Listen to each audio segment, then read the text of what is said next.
Rise of Skywalker leak reveals where Darth Vader scenes may be taking place. That is the headline on this week's Force Friday show. And Stephen, this is coming in first and foremost from the Express, but it's via makingstarwars.com. Also, they've got great links to obviously having previous for breaking great Star Wars stories, and I've actually been correct with the stories 9 times out of 10. So it's coming from them. This lends it a bit of credibility, and essentially what they're saying is that there's some concept shots being leaked of a volcanic planet with a tower perched precariously on a little ledge with lava flowing through it, and that Kylo Ren and his pack of motley crew, obviously the Knights of Ren, are going to be going there for a little vacation. We don't know their intents, why they're going there, but if you get any clues as to where this could be, Stephen, is there anything maybe coming up in your mind? Where do you think this could be? Mountain Dew? No. No, this John is obviously Mustafa, you know, and I can see where the links are coming from. There's been a lot of speculation, a lot of talk on Rey, Finn and Poe's journey into this second Death Star, and you know, whether or not they're trying to collect relics or, you know, summon the spirits of the past. At the same time, Kylo Ren and the Knights of Ren are going to be doing exactly the same thing wherever they may be. So I can see the sort of connection, and you know, people try to put pieces together on that side of things. It would make sense. It would be very interesting. It would tie in, obviously, the castle sort of you know, scenes that were in Rogue One as well. So that would tie in the whole thing. From that was set just before A New Hope, those scenes. So you're getting a bit of the past coming back, you know, to remind us as well where Darth Vader spent most of his years. So it would make sense. You know, I don't really know in what connection, other than you know, there being remains there of possessions and stuff like that. Because certainly I don't think it would make sense for Anakin Skywalker's spirit to be in that castle, because he didn't die in that castle, you know. So and obviously he was redeemed at the end of the Return of the Jedi, so he ceased to be Darth Vader. He shouldn't have any real connection there. But as we do know, Stephen, the Force works in mysterious ways. There's some residual energy perhaps still floating around. They do actually go into a couple of theories here in this Express article as to why he may be going there with the Knights of Ren, if indeed he is. I mean, we know a lot of concept art and storyboarding pops up, but then it can be discarded and perhaps not make the final cut. But they are suggesting that there may be 3 primary reasons. The first reason, I'm not even looking at the right article incidentally, but the first reason is that he could be going there to perhaps meet this little alien creature who repairs his mask. Perhaps he contacts, I don't know, through the First Order, that this is the place to go to get your helmet repaired, or just get repairs in general. As we do know from the leaked concept footage and from the trailer, there's a certain red glow from the cracks that are being repaired on his helmet. So maybe you can only get this substance in Mustafa. Maybe it's imbued with the dark side to make him even more powerful, to harness his connection to the dark side of the Force. Because we do know, Stephen, that they have went into depth in Mustafa through the comics, Darth Vader comics, and it's a very strong source of power. This monolithic sort of a fortress that was created for Vader, it was a beacon for the dark side of the Force. It was harnessed using, I think, relics of the dark side, Sith relics. They got some Force user in, what you call them, a Force using architect perhaps, and they were opening up voids to the afterlife and whatnot using this fortress. So it's a very strong place for the dark side of the Force. So perhaps he's went there. I think that would make sense. I think also to open up these sort of further strengthen his connection. I don't know what the word would be, portal or whatever. We know that, you know, we've spoke about Vader's or Anakin's you know, desperation and try to connect with Padme. Whether that be in the comics or whatever, John. I can't remember what the source of that material was. The Padme one with Vader, that was the Darth Vader comics. So it would make sense for Kylo Ren to do something similar, try to connect with Vader, but I don't think it's going to have any success. I don't know if he knows the full story of Anakin's redemption. I'm not really sure. I don't know how far he knows about, you know, the events of Return of the Jedi. Yeah, I'm not sure if that's something Luke would have divulged. I don't know if he'd want to be sharing that with young. But Rey knew about it. Yeah. You know, Rey spoke about it. touched the Anakin Skywalker lightsaber and was perhaps filled in with that great flashback sequence of all the information about what happened. That's just penetrated her through the Force, perhaps, I don't know. And she knows more than perhaps Kylo does. I don't think Luke would have been sharing that to young minds, perhaps vulnerable minds, susceptible to turning. Perhaps not. Just because just the story of Anakin itself, it's not really a story you want to be sharing with prospective Jedi. I think I'd be bragging about that if it was me. Yeah, true, if we would redeem them, but just the nature of his fall. Yeah. But they are saying, secondly, that there is intense, speculation that Kylo and Rey will flash fight with their powers zapping them to numerous locations during one epic confrontation, and that this, perhaps one of the locations, may be on Mustafar. That's something I think is, quite frankly, a god-awful idea. Flash fighting and transporting to different locations during the one sequence. Talk about portals, That's terrible. I'm sorry, that is god-awful. But did get some great promotional shots, though, of the two of them fighting on top of the Millennium Falcon in a very stormy, watery setting, so maybe some truth in that, Stephen. I don't know what your thoughts are on that. The final one I'll fling to you, though, is that he might just be visiting Mustafar, as you did say, looking for answers about his grandfather and possibly encountering his Force ghost there. But again, I don't think that's something that will be likely to happen, because, as we did say, he was redeemed. Unless we are indeed getting this strange hybrid Force ghost that the likes of Mike Zero have been trumpeting to the world. I think that's a terrible idea. I think that would besmirch the original trilogy and the good work they did there, redeeming this figure. That is what essentially 2/3 of the Skywalker saga has been about. The fall of the rise of Anakin Skywalker, the fall to the dark side, then the subsequent redemption, to then besmirch that by having them be a hybrid dark light Force ghost. It's wrong to me. If I was to have a choice, I would just like it to be the first one I mentioned. I'm going to repair his helmet and utilising the dark side, this portal, a strong place in the dark side of the Force to further strengthen his connection to the Sith, but perhaps even become a full-fledged Sith, because as we know, there's not been a Sith as of yet. So I don't know what your thoughts are on that, Stephen. I've gibbered on quite a bit. I kind of agree with you on this, John. I don't think they don't really want to go there. You know, the more Star Wars episodic releases there is, the less, this is a personal thing, the less I'm actually going back to the original trilogy now.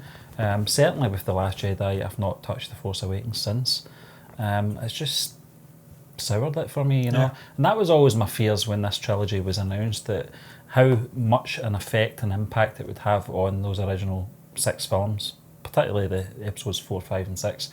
It was something I felt that for a studio, I can understand them wanting to have that connection to the original saga and continue that story from a business point of view and getting people, you know, putting bums on seats in theatres. But from a narrative point of view, there wasn't any story there other than, you know, what we're getting now. And what it's having is having a negative impact on the previous episodes. So I don't know what the answer is. I think it's too late in the day now to start a new story or anything like that. This is trying to wrap up this trilogy, and what I fear is that we're going to get a nostalgia trip down memory lane with J.J. Abrams. We're going to get... I felt that, personally speaking, I felt that laugh at the end of the trailer was just a sign of desperation. Basically. You know, it was the last throw of the dice bringing Ian McDiarmid back. As much as I loved his portrayal of Palpatine and his acting, I just felt they had nothing original to offer us. They tried it with Snoke, it didn't work. Well, it couldn't work because they killed him off in the middle of the story. So we'll just see how it plays out, John. That's all we can do. We can only wait till December now to see how this works, and then we can form a valid opinion on the trilogy as a whole. Yeah, Stephen, I think what you've said there just again confirms why we can't have an Anakin Skywalker Force Ghost. Because there's too much being shoehorned in already. The final act of a 3-part story. And we're getting Ian McDiarmid's Emperor Palpatine's Sheath coming back, so you've got that. You have to finish the stories of Rey, of Kylo, of Finn, of Poe, all these new characters in a concise manner. And you really can't be cluttering it too much by bringing in even more characters and muddying the waters ever more. So I think the time's gone. I think if we were to have an Anakin Skywalker sort of a Force Ghost, perhaps trying to redeem his nephew or whatever. No, not his nephew, his grandson. Yeah. And I think that would have been in the previous movie, but sadly Rian Johnson had other ideas in mind, like often doing animal cruelty adverts in the middle of the story, which served no purpose whatsoever, were completely superfluous to what was going on in the main arc. But look, I digress, Stephen. I think if I was to be a betting man, and they are indeed going to Mustafar, then I think it would be in connection with the repairing of the helmet. I think that's the most likely and logical one. Just a cool little nod to the other parts in the story, and going back to an iconic location, and then it somehow fits in and he gets his helmet back. It's strengthened him and imbued him with the dark side, and then they move on quickly and continue on in this quest to restore a screw off the balance of the force between Rey and obviously Kylo. But look, Stephen, I'm going to move on that note to a topic which should be short and sweet. It's really going to be an opinion piece, really, and there's not much meat on the bones other than she's posted, and I think it's an image on Instagram or Twitter. This is all about Brie Larson, of course. Sort of doing a new awesome, they call it here, on comicbookmovie.com social media post where she's dressed up as a Jedi and she's showcasing a lightsaber. And the implications are that she may be ready to step into a Star Wars movie as the role of a female Jedi. Now, Stephen, is this something you'd want? Is this something you think that's deliberate? Is Disney pushing her this way?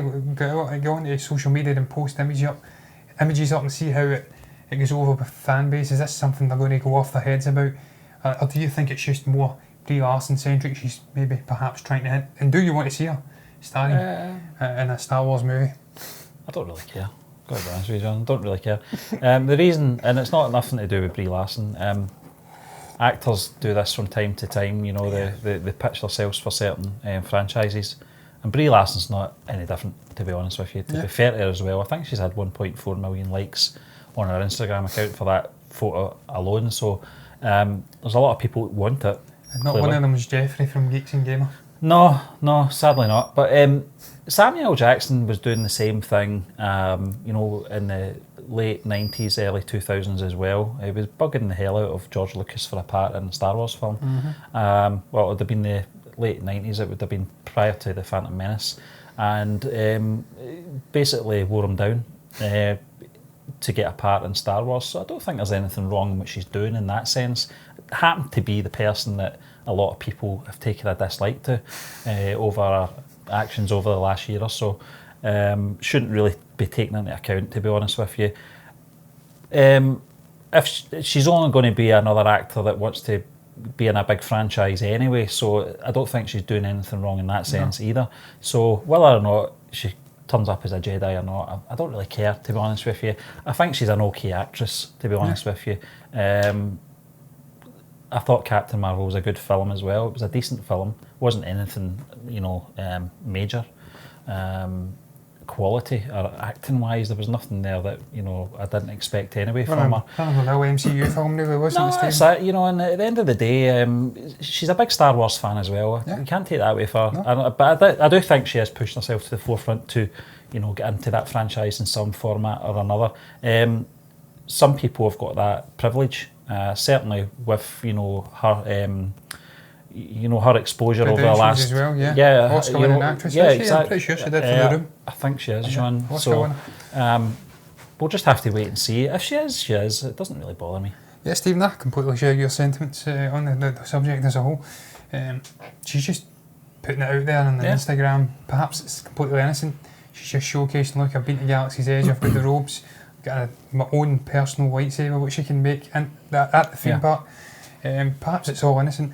With maybe a slightly pointed edge going on, posting it and hoping that have an uproar and fan appeasement, and then Disney will see it and then decide we want to have her in a movie. In terms of where she could fit, I think perhaps maybe as a side character, maybe even as Bastille in this movie. I think there was a lady, a screenwriter who was involved in Avatar, I want to say, or maybe not, who was going off and doing an adaptation of the actual Old Republic games, and perhaps she's going to come in. That's right. Maybe play Bastille. Spoke about that, John. I can't recall what her name was, but she's adapting the actual story of the game, and obviously Bastille is one of the major characters. It's this wizened Jedi Master who leads the young Padawan on the journey. And then obviously, I can't recall. I've not played the game in a while, but I think she subsequently helps him in the final battle and whatnot. So she could perhaps play that character if there's a role going a begging, but which would be my first choice, probably not Stephen. I'm always a firm advocate of bringing in unknown actors and actresses to fulfil the roles in a Star Wars movie. I think for the most part it works. If you can bring in a wizened old head like an Alec Guinness or someone of that ilk to just steer along a youthful cast on the right direction. They did it with Harrison Ford in The Force Awakens, A New Generation. If you can get someone of real quality to come in a supporting role, then that's my preference. And I don't think Brie Larson at this stage in her career would be appeased with coming in and doing a supporting role. Yeah, even in the prequels, John, you've got the likes of Ian McDiarmid. And Christopher Lee, Liam Neeson to an extent as well, because you've got to remember back in 1999, especially us, because we're from Scotland, we knew about Ewan McGregor. Yeah. We knew from Trainspotting, Shallow Grave, films like that, his calibre. I've got to be honest with you, when his name was announced as playing the young Obi-Wan, I wasn't happy about it. I'm eating my words now. So that's why I don't really form an opinion on these things, John, because one, I'm not an expert in these things, and two, I'm 99% wrong. The time when it does come out and they do the film and they knock the ball out the park. The perfect example is Heath Ledger as a Joker. Yeah. Why you shouldn't jump in and make judgments on a casting decision because of perceived sort of views on what the actress is all about, her political views, what she's doing, social justice warrior status, if that's your thing, or perhaps just her past career and what she's chosen as roles. Heath Ledger was a sort of he never tackled a role at the Joker prior to obviously The Dark Knight. I think it was mostly things like 10 Things I Hate About You, movies like that. I liked him as an actor. A Knight's Tale, A Knight's Tale. So you can't jump to conclusions or be prejudiced against a casting choice, because it could be that she's perfect for the role and she actually works out very well. I think Samuel Jackson's got a hand in this as well. I think they spent a lot of time on the set of Captain Marvel. He bragged a bit, having this lightsaber, and he got to choose his own lightsaber, the colour of the lightsaber, etc., and that kind of thing. Her being a big Star Wars fan, very intrigued by this, knowledge that this man's sharing with her. And she also bragged that she got to hold his lightsaber. So we'll end on that note, Stephen, on that topic and move on. This one's quite intriguing. Whether there's any truth in it or not remains to be seen in December. It's all about Star Wars perhaps confirming that Kylo Ren and Finn have a Force connection of some sort, Stephen. Looking back to obviously that scene at the beginning of The Force Awakens on Jakku. The village, the village sequence where Finn doesn't fire a shot into the villagers. Kylo turns around and goes to board his shuttle. And he turns and they lock eyes for the briefest of moments. That's right, And it I remember sort of well, hints at a connection. Scene, it was a great scene. And then obviously later on, they don't speak about this, but later on, he says his name right away, FN2187. He knew exactly who it was. He knew who it was before, obviously, Domhnall Gleeson's captain, General Hux, even uttered it. So that was hinting at a connection there. It was never really expanded upon in The Last Jedi. But they have done a little further expansion in a comic run here. They actually show you in the article. It's when he's on Starkiller Base doing his sanitation work. And once again, they have a moment, Kylo Ren and Finn are FN2187 at that point. They stop, and all of Starkiller Base, he stops and looks right into his eyes. So they're saying that could there be a Force connection here that perhaps now that JJ is back, will further expand out upon? I don't think so, John. I think the connection is a one-way street. I think Kylo Ren's that attuned to his own abilities. He can sense when something's not right. And they certainly did in the village scene. That was a great shot. I always remember the sort of the camera work for the distortion of Finn's. He kind of lost his way. He didn't. His surroundings were disorientated. Exactly. And they kind of did that with the camera. It was kind of panning around him. Very as if it was dizzy or something like that. And that scene, there was a brief pause. I think it was maybe a 2 or 3 second pause where the two of them just looked at each other, and that's when Kylo released the Thunderbolt, the laser, which was sort of suspended the animation for that whole sequence. He released that and it blew up the whatever it was it hit. You're slightly depressing me, Stephen, by bringing up that scene, because it just reminds me of what Star Wars could have been, could have been with that character. There could have been so much more done with Finn. I was so disappointed watching The Force Awakens. I was hoping that he would be a Jedi, and when he finally held that lightsaber at the end, I was like, this is it, they're going to reveal him. But nope, they just dropped the ball and then they butchered his character in The Last Jedi. Stephen, I agree, I don't think there's a Force connection. Sadly, I wish there was in all of my being, but I think it's just this sort of, as you did say, him rubbing off realising there's something not quite right. Perhaps seeing a younger version of himself in Finn, and him slightly being angered that Finn chose the opposite direction. Yeah, traitor. He's a traitor. Obviously, post Dark Side or pre Dark Side, Kylo Ren, Ben Solo. Yeah. Being at a crossroads, if you like, and then deciding I'm going to go off to this nefarious dark side route, and then he sees Finn at the same crossroads, and he's choosing a more noble cause. Yeah. And that's maybe just why there's that connection that's continued, because he actually hates him with all his fibre. Yeah. Just because of what he stands for. If you do recall, when he kills his father, Han Solo, he looks up and the first person he sees looking down, snarling with contempt at him. Maybe not snarling, that's a terrible choice of words, but looking down with contempt was Finn. Yeah. That further angered him. So I don't think there is a false connection. I think it's just, as I did say, there's just that you can tell that he's this, there's something not wrong, there's something not right with him when he's a stormtrooper. Then as it continues on through The Force Awakens, he sees this guy in a similar journey to him, but he chooses the right path, and he's obviously chosen another path, and he's just embittered about it. Yeah. Nothing more, nothing less. But Stephen, I'm going to move on, because I'm gibbering away. No problem. And we're running out of time. This one is going to be short again, because there's not much meat to the bones. There's not much meat to any of the bones of these topics. There's not a lot of news at the moment. But it's all about Daisy Ridley speaking about Colin Trevorrow and his very different version of Star Wars Episode 9. Obviously, it wouldn't have been The Rise of Skywalker at that point. She had a meeting with him. She had a chat. She sat down and had dinner. I think she was in the... I can't recall what that movie was, that terrible movie that he did, which I always stand by, ended his... Book of Henry. The Book of Henry. Yeah. She was in that movie, I believe. Maybe she might not be. That may have been someone else.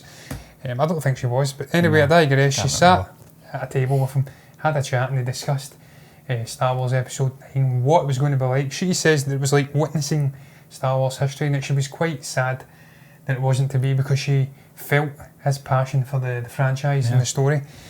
What do you make of it, Stephen? There's not much meat. We've spoke about this before. She doesn't really go into any detail about what the plot was, John. Yeah. All we know is that it was heavily based on Luke Skywalker. Mm-hmm. I still think that Luke would have met his doom at the end of this film, Episode 9, if it wasn't going to be Episode 8 anyway. Yeah. Lucas had always envisaged that would be the end of Luke Skywalker as well in his version of Episode 9. So I don't think it was going to be much different for Colin Trevorrow. Yeah. I do remember that his sort of exit from the project was very abrupt. Yeah. I think he was very angry as well at the time, although I think a lot of time has passed now and I think he's mellowed out a little bit. But I think when obviously Rian Johnson's Episode 8 came out, it changed a lot. It's a strange one, because I don't know all the background things that were going on, other than that J.J. Abrams had an idea for the complete story, but he wouldn't interfere with the directors coming in who wanted to maybe change things about. I always thought that was the big issue with this trilogy, was that they had no sort of concrete permanent storyline in place, that certain markers they couldn't change. Certainly with Luke giving himself up to the Force in Episode 8, that changed everything for Colin Trevorrow. And I think that's what upset him. I think he had some debate with Kathleen Kennedy on the subject as well. She stuck by her director, as I know she's not the producer, but in that sense, as president of Lucasfilm, she's stepping in, saying she's got to. She's in charge of all the live action. Well, she isn't now, but she was at the time. I think obviously at that time she was having that issue with Lord and Miller as well for Solo. So I think probably she's maybe jumped the gun with Colin Trevorrow and the handling of him, because of the way things turned out with Lord and Miller. Yeah. But it's one of these things we'll never know, and I don't think we're ever going to get the Colin Trevorrow version coming out. I don't even think Colin Trevorrow would want to share what his story was, because it's pointless now anyway. It almost conjures up what happened with Back to the Future with that actor. Yeah. I forget his name again. The chap who originally played Marty McFly stepping away. You'll never really find out the full details of what happened there with him and Robert Zemeckis and whatnot. And it's the same here. You'll never ever get the full story of what happened with the Colin Trevorrow script for Episode 9. And quite frankly, I don't want to know now. No, I don't know, because it's never going to happen, Stephen. So it's pointless, really. There's no point torturing yourself with great stories about Luke Skywalker that were never to be, because because that's what I wanted to see, because I'm a fan of Star Wars, like Colin Trevorrow. Yeah. And that I shared his vision for what I wanted to see happening with the sequel trilogy. But Stephen, it was actually a chap called Bobby Monaghan, who was in the Book of Henry. He was talking on I think it was the Collider Jedi Council, and he says that he shared a moment, he introduced Daisy Ridley to Colin Trevorrow, and he's seen them having a moment where she asked him, what's going to happen to me, when he was still in place to direct. Typical actor. Yeah. They all know what they know about themselves. Yeah, what happens to me. So there you go. That's kind of that thread of connection that I was giving away about there. But Stephen, as you did say, you've touched upon it perfectly for me. It wasn't to be. It's a shame. I think it definitely was surrounding the handling of Luke Skywalker. And you're absolutely right. I think Kathleen Kennedy didn't want to get herself stuck in a rut again with the whole Ward and Miller thing.